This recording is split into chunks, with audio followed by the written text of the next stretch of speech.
Assalamualaikum warahmatullahi wabarakatuh. Perkenalkan, nama saya Ajija dari kelas TRKJ 1A. Di sini saya ingin menjelaskan sedikit tentang modul jaringan komputer 1 dari pertemuan 10 sampai 17. Dosen pengampu yaitu Bapak Hendrik Setio Utomo, STMMSI, Prodi Teknologi Rekayasa Komputer Jaringan Politeknik Negeri Tanah Laut tahun 2022. Pertemuan 10 sampai 11. Jaringan nirkabel. A. Spesifikasi jaringan nirkabel. Jaringan nirkabel adalah bidang disiplin yang berkaitan dengan komunikasi antara sistem komputer tanpa menggunakan kabel. Jaringan nirkabel biasanya menghubungkan satu sistem komputer dengan sistem yang lain dengan menggunakan beberapa macam media transmisi tanpa kabel seperti gelombang radio, gelombang mikro, maupun cahaya inframerah. Ada banyak jenis jaringan dan cara mengklasifikasinya. Salah satu cara memandang jaringan adalah dari segi cakupan geografisnya, yaitu yang pertama, jaringan area lokal atau LAN. Jaringan area lokal dirancang untuk menghubungkan komputer pribadi dan perangkat digital lainnya dalam radius setengah mil atau 500 meter. LAN biasanya menghubungkan beberapa komputer di kantor kecil, semua komputer di satu gedung, atau semua komputer di beberapa gedung dalam jarak dekat. Sistem operasi LAN yang paling umum adalah Windows, Linux, dan Novel. Spesifikasinya sebagai berikut. A. Cakupan area 50 meter tanpa kabel, data rate mencapai 50 Mbps. C. Komponen yang dibutuhkan akses point, WLAN interface atau LAN card, smartphone, laptop, dan lainnya. D. Teknologi yang digunakan yaitu IEEE 802.11, A atau B atau G, Wi-Fi atau hotspot. 2. Jaringan area networks atau WAN. Menjangkau jarak geografis yang luas, seluruh wilayah negara bagian benua atau seluruh dunia. WAN yang paling universal dan kuat adalah internet. Komputer terhubung ke WAN melalui jaringan publik seperti sistem telepon atau sistem kabel pribadi atau melalui satelit. Spesifikasinya adalah A. Cakupan area 50 km antara kota atau wilayah. B. Data rate mencapai 100 Mbps. C. Diterapkan pada MOBES, CDMA, GSM, server distribution, dan lain-lain. D. Komunikasi melalui point-to-point atau multi-point. E. Teknologi yang digunakan adalah 4G, FDMA, CDMA, dan TDMA. 3. Personal Area Network atau PAN. Mewakili teknologi personal area network wireless seperti Bluetooth IEEE 802.15 dan infrared IR, jaringan ini mengizinkan hubungan peralatan personal dalam suatu area berkisar 12 INC. Bagaimanapun juga infrared membutuhkan hubungan langsung dan jangkauan yang lebih pendek. Spesifikasinya, cakupan area 20 meter, data rate 2 Mbps, diterapkan pada PDA mobil, laptop, dan telepon seluler. Sinkron dapat dihubungkan pada printer, handset, PC, dan perangkat multimedia lainnya. Teknologi yang digunakan infrared dan radio frekuensi Bluetooth 802.15. 4. Jaringan Metropolitan Network atau MAN. Teknologi ini mengizinkan koneksi dari berbagai jaringan dalam suatu area metropolitan seperti bangunan yang berada dalam satu kota, yang mana terjadi alternatif untuk memasang kabel, tembaga, atau fiber. Spesifikasinya, cakupan area 50 meter tanpa kabel, data rate mencapai 50 Mbps, komponen yang dibutuhkan akses point, WLAN interface, smartphone, laptop. D. Teknologi yang digunakan yaitu IEEE 802.11, Wi-Fi atau hotspot. B. Topologi jaringan nirkabel. Jaringan nirkabel hanya memiliki dua topologi. Berdasarkan standar IEEE 802.11 yang menangani wireless LAN dan mesh Wi-Fi certification, dua topologi jaringan nirkabel adalah topologi AD host dan topologi infrastruktur. Jaringan nirkabel yang khusus menggunakan perangkat access point ataupun base transceiver station yang dikelompokkan menjadi dua jenis topologi, yaitu point-to-point dan point-to-multipoint. C. Tahapan instalasi jaringan nirkabel. Instalasi merupakan perangkat atau peralatan teknik beserta perlengkapannya yang dipasang dan siap digunakan. Instalasi jaringan komputer sendiri berpusat pada mengalamatkan IP address. Ada beberapa peralatan yang penting harus disiapkan untuk membuat jaringan komputer. Yang pertama, Ethernet card atau LAN card atau kartu jaringan, yang kedua hub, yang ketiga beralih, yang keempat router, 5 break, 6 modem, 7 kabel, 8 konektor, 9 alat crimping, 10 penguji kabel. D. Membangun jaringan dengan kabel atau jaringan kabel atau hotspot. Ini contoh ilustrasi di diagram sederhana untuk jaringan dengan kabel.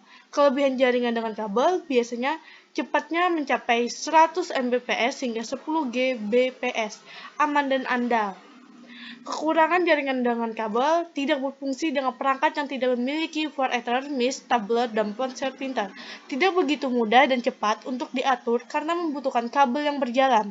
Tidak begitu mudah bagi pengunjung dan perangkat seluler laptop untuk terhubung. Sedangkan pada jaringan nirkabel dapat digunakan dengan menggunakan yang nama penggunaannya Wi-Fi, terbilang cukup cepat dan mudah.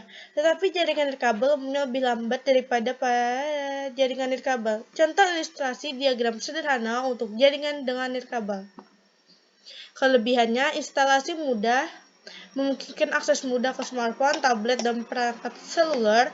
Tidak ada kabel untuk dijalankan. Kekurangan jaringan nirkabel, tidak seaman jaringan kabel tanpa konfigurasi yang tepat. Tidak secepat jaringan di kabel, tidak dapat diandalkan seperti jaringan kabel. Pertemuan 12-13 yaitu konfigurasi switch. A. Konsep data Ethernet. Pada dasarnya, Ethernet adalah sebuah penghubung atau sebagian antarmuka sebuah jaringan komputer yang dihubungkan pada suatu jaringan dan saling berkomunikasi dengan bantuan akses oleh fisik ke media jaringan. Sejarah Ethernet merupakan jaringan LAN yang sudah mulai memasuki ke pasaran pada tahun 1980. Pada 1985, Ethernet sudah dibakukan dan ditetapkan sebagai IEEE 802.3. Pada saat itu, Ethernet berhasil menggeser posisi kabelan jenis lainnya yang bersaing di pasar yang sama. Pada awalnya, Ethernet dikembangkan di University of Hawaii oleh pengembangan WAN. B. Pengertian Ethernet. Ethernet yang masuk ke dalam LAN atau jaringan area lokal adalah sebuah perangkat keras berteknologi frame-based yang berfungsi sebagai penghubung sebuah jaringan. Yang dimaksud dengan Ethernet adalah sebuah penghubung yang mengatur data maupun jaringan yang dikirim dari komputer melalui jaringan komputer. Fungsi Ethernet itu sebagai penghubung atau sebagai antarmuka sebuah jaringan komputer dihubungkan pada suatu jaringan dan saling berkomunikasi dengan bantuan akses oleh fisik ke media jaringan serta dapat menghubungkan perangkat seperti laptop dan printer di dalam rumah, gedung, dan bahkan lingkungan kecil. Jenis-jenis Ethernet 1000 gigabit per detik, 1000 gigabit per detik, 1000 gigabit per detik, 10 gigabit per detik. Kelebihan Ethernet itu kecepatan yang tinggi, lebih sederhana dan murah, adaptif dan murah. B. Konsep dasar switch. A. Pengertian switch. Switch adalah pengalih jaringan atau sebuah alat yang menjalankan penghubung tidak terlihat penghubung penyekat dari banyak jaringan dengan mengalihkan dengan melihat MAC address. Fungsi switch adalah untuk manajemen lalu lintas yang ada pada jaringan komputer. Alat ini mempunyai tugas untuk mentransfer suatu paket data hingga sampai ke tujuan dengan perangkat yang tepat. Jenis-jenis switch itu ada dua, yaitu switch layer 2 dan switch layer 3. Switch layer 3 biasanya disebut dengan switch routing maupun switch multi-layer. Tipe-tipe switch ada ATM, ada ISDN, ada DSLAM, dan Ethernet. Tujuan switch untuk mengoptimalkan kinerja jaringan, mengurangi beban kerja setiap program di komputer host, mengurangi tabrakan frame to frame saat terhubung, koneksi otomatis antara switch dan stasiun kerja. C. RF table. Pengertian RF table. RF tables atau Address Resolution Protocol adalah protokol yang menjembati antara layer 2 dan layer 3 di OSI model yang dimana tipikal TCP atau IP erat kaitannya antara layer Ethernet dan Ethernet Protocol. Fungsi utamanya adalah mencari discover atau match media access control dari suatu device berdasarkan pada informasi IP address yang diketahui. Cara kerjanya seperti ini gambarnya. Memasang dan menguji switch. Itu yang satu menentukan persyaratan perangkat keras jaringan untuk pengguna. Yang kedua, konfigurasi perangkat jaringan. Yang ketiga, install perangkat keras jaringan. Yang keempat, install perangkat keras jaringan. Menentukan spesifikasi switch. Yang kelima, pilih switch yang benar. Pertemuan 15, konfigurasi routing dalam satu autonomous system. A. Pengertian routing. Routing adalah proses menentukan jalur yang akan dilalui oleh paket. Perangkat yang melakukan routing adalah router. Router dikenal sebagai perangkat jaringan yang cerdas karena memiliki CPU dan memori serta kemampuannya untuk menentukan jalur lewat paket serta mampu menghubungkan beberapa jaringan komputer yang berbeda. Dengan routing, sebuah paket dapat keluar masuk ke jaringan lain secara bebas sesuai dengan aturan yang ditetapkan. B. Routing statik. Pengertian routing statik. Pengertian statik atau perutean statik adalah proses menyiapkan perute jaringan dengan tabel perutean yang ditentukan secara manual oleh administrator jaringan. Dua keuntungan routing statik itu routing statis lebih aman, menghemat bandwidth, router statis kebal terhadap upaya apapun, beban kerja router sedikit, lebih ringan, pakai data lebih cepat terkirim, mendeteksi dan mengisolasi kesalahan dalam topologi jaringan yang lebih mudah. Ini adalah contoh ilustrasi cara kerja routing statik. C. Routing RIP. Pengertian routing RIP. RIP adalah protokol routing dinamis yang digunakan dalam jaringan LAN dan WAN. Contoh ilustrasi cara kerja routing RIP-nya seperti ini. D. Routing EIGRP atau Enhanced Interior Gateway Routing Protocol adalah protokol untuk melakukan operasi routing menggunakan teknik hybrid antara Distant Vector dan Link State. Fitur EIGRP-nya itu ada 8. Yang pertama, mendukung subnet PLSM, mendukung banyak protokol jaringan, pembaruan sebagian atau pembaruan yang dipicu, desain web, mendukung multi pemain, resume atau rekam, mempertahankan penyimpan konfigurasi mudah di LAN. Routing OSP atau Open Source Space atau singkatannya OSP adalah salah satu protokol perutean dinamis yang ada dan banyak digunakan saat ini karena telah mengembangkan fitur dan algoritma berbasis kecepatan yang seperti RIP tidak lagi menghitung lompatan hop-chon. Pertemuan 16, konfigurasi routing dalam satu autonomous system. A.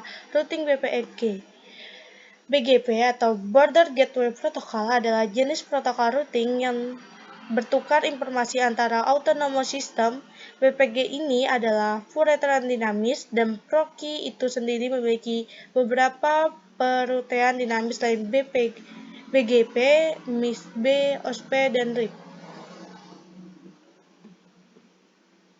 Versi BPG-nya ada BPG version 1, BPG version 2, BPG version 3, BPG version 4. B. Routing transit. Transit adalah membawa lalu lintas melintas jaringan, biasanya untuk biaya lalu lintas dan presik yang berawal dari satu AS dibawa melintas AS perantara untuk mencapai tujuan mereka. Pertemuan 17, melakukan restore dan backup data. A. Restore. Restore adalah proses pengembalian data dari file backup yang dilakukan saat terjadi kerusakan, kecelakaan, atau bencana alam yang merusak data utama. Backup adalah proses duplikasi atau menyalin data atau file dari satu perangkat atau media penyimpan ke media sekunder seperti flash disk, hard disk eksternal, sistem cloud, atau media lainnya yang dilakukan secara online maupun offline. B. Backup data. Pengertian backup data adalah proses membuat salinan file atau data sebagai upaya pencegahan kerusakan atau kehilangan data. Manfaat backup data ada menjaga data saat website down, mengatasi kehilangan data pada HDD atau SSD yang rusak, menjaga keamanan data dari serangan siber, terhindari dari human error, mengatasi peretasan. Cara backup data website yang pertama, login ke halaman cPanel. 2. Pada kolom files, pilih backup wizard seperti pada gambar. Yang ketiga, pilih backup saat hendak melakukan backup data. Dan jika ingin melakukan pemulihan bisa milih menu restoran. Yang keempat, dilakukan halaman selanjutnya, klik pada full backup. Yang kelima, unduh hasil backup dengan mengklik tombol generate backup dan masukkan email yang kamu gunakan untuk menerima hasil backup dari websitemu. 6. Tunggu hingga kamu menerima link backup di email yang tadi sudah kamu tulis. 7. Buka emailmu lalu klik download di garis bawah berwarna merah seperti pada gambar 8. Setelah mengunduh, kamu akan mendapatkan folder dengan format .tar.gj, inilah pilihan yang bisa kamu gunakan untuk nantinya melakukan restore di websitemu ketika mengklik restore di langkah ketiga. Mungkin itu saja yang dapat saya sampaikan. Salah hilap mohon maaf. Saya akhiri. Wassalamualaikum warahmatullahi wabarakatuh.